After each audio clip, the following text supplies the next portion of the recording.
ಹೊತ್ತಿನ ಪ್ರಮುಖ 20 ಸುದ್ದಿಗಳನ್ನು ನೋಡ್ತಾ ಹೋಗೋಣ. ಹೈಕಮಾಂಡ್ ಹೇಳುವವರೆಗೂ ನಾನೇ ಸಿಎಂ ಎಂದು ಮುಖ್ಯಮಂತ್ರಿ ಸಿದ್ದರಾಮಯ್ಯ ವಿಧಾನಸಭೆಯಲ್ಲಿ ಹೇಳಿದ್ರು. 5 ವರ್ಷ ನಾವೇ ಇರ್ತೇವೆ, 2028ಕ್ಕೂ ನಾವೇ ಅಧಿಕಾರಕ್ಕೆ ಬರ್ತೀವಿ ಅಂದ್ರು. ವಿಧಾನಸಭೆ ವಿಪಕ್ಷ ನಾಯಕ ಆರ್ ಅಶೋಕ್ ಕಾಂಗ್ರೆಸ್ನಲ್ಲಿನ ಕುರ್ಚಿ ಕಾಳಗ ಪ್ರಸ್ತಾಪಿಸಿ ಲೇವಡಿ ಮಾಡಿದ್ರು. ಸಿದ್ದರಾಮಯ್ಯ ತಂತ್ರಗಾರಿಕೆ ಪುಸ್ತಕ ಬರೀತೀನಿ, ಚಾಣಕ್ಯ ತಂತ್ರದ ರೀತಿ ಸಿದ್ದರಾಮಯ್ಯ ತಂತ್ರ ಮಾಡ್ತಾರೆ ಅಂತೆಲ್ಲ ಕಾಲೆಳೆದ್ರು. ಮೈಸೂರಿನ ಮುಡಾದಿಂದ ಅಕ್ರಮ ನಿವೇಶನ ಹಂಚಿಕೆ ಪ್ರಕರಣದ ತನಿಖೆ ಚುರುಕುಗೊಂಡಿದೆ. ಮುಡಾ ಮಾಜಿ ಆಯುಕ್ತ ಜಿಟಿ ದಿನೇಶ್ ಕುಮಾರ್ ಅವರನ್ನ ಲೋಕಾಯುಕ್ತ ಪೊಲೀಸರು ವಶಕ್ಕೆ ಪಡೆದಿದ್ದಾರೆ. ಡಿಸೆಂಬರ್ 18ರಂದು ಅಂತಿಮ ತನಿಖಾ ವರದಿಯನ್ನ ಕೋರ್ಟ್ಗೆ ಸಲ್ಲಿಸಲಿದ್ದಾರೆ.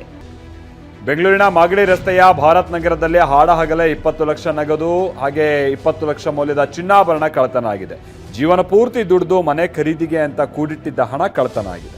ಉಡುಪಿ ನಗರದಲ್ಲಿ ಮೊಬೈಲ್ ಕಳೆದುಕೊಂಡವರ ಮೊಗದಲ್ಲಿ ಮಂದಹಾಸ ಮೂಡಿದೆ. 8,83,400 ರೂಪಾಯಿ ಮೌಲ್ಯದ 60 ಮೊಬೈಲ್ಗಳನ್ನು ಕಳೆದುಕೊಂಡವರಿಗೆ ಇದೀಗ ಪೊಲೀಸರು ಹಸ್ತಾಂತರಿಸಿದ್ದಾರೆ. ಜಾನಪದ ಗಾಯಕ ಮ್ಯೂಸಿಕ್ ಮೈಲಾರಿ ವಿರುದ್ಧ ಪೋಕ್ಸೋ ಕೇಸ್ ದಾಖಲಾಗಿದೆ. ಬಾಗಲಕೋಟೆಯಲ್ಲಿ ಅಕ್ಟೋಬರ್ 24ರಂದು ಅಪ್ರಾಪ್ತಿಗೆ ಅತ್ಯಾಚಾರ ಎಸಗಿದ ಆರೋಪದ ಮೇಲೆ ಮ್ಯೂಸಿಕ್ ಮೈಲಾರಿ ಸೇರಿದಂತೆ 7 ಜನರ ವಿರುದ್ಧ ಕೇಸ್ ದಾಖಲಿಸಲಾಗಿದೆ. ಬೆಂಗಳೂರಿನಲ್ಲಿ ಪೊಲೀಸ್ ಜೊತೆ ರೀಲ್ಸ್ ಮೂಲಕ ಪರಾರಿ ಕೇಸ್ ಸಂಬಂಧ ಸಿಸಿಟಿವಿ ದೃಶ್ಯ ಲಭ್ಯವಾಗಿದೆ. ಮನೆ ಬಿಟ್ಟು ಹೋಗುವಾಗ ನಾನೇನು ತೆಗೆದುಕೊಂಡು ಹೋಗಿಲ್ಲ, ಒಡವೆ ಬಟ್ಟೆ ಮುಟ್ಟಿಲ್ಲ ಅಂತ ಮೋನಿಕಾ ಹೇಳಿದ್ಲು. ಆದರೆ ಮನೆ ಬಿಟ್ಟು ಹೋದ ವೇಳೆ ಮನೆಯಲ್ಲಿದ್ದ ಬಟ್ಟೆ ಒಡವೆ ತುಂಬಿಕೊಂಡು ಹೋಗಿರುವುದು ಸಿಸಿ ಕ್ಯಾಮೆರಾದಲ್ಲಿ ಸೆರೆಯಾಗಿದೆ.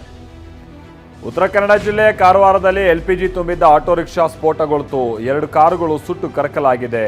ಸಿಫ್ರೆನ್ ಥಾಮಸ್ ಫರ್ನಾಂಡಿಸ್ ಅನ್ನೋರಿಗೆ ಸೇರಿದ ಆಟೋ ಹಾಗೆ 2 ಕಾರುಗಳು ಭಸ್ಮ ಆಗಿದೆ. ಮನೆ ಹೊರಗೆ ವಾಹನ ನಿಲ್ಲಿಸಿದ್ರಿಂದಾಗಿ ಅನಾಹುತ ತಪ್ಪಿದೆ.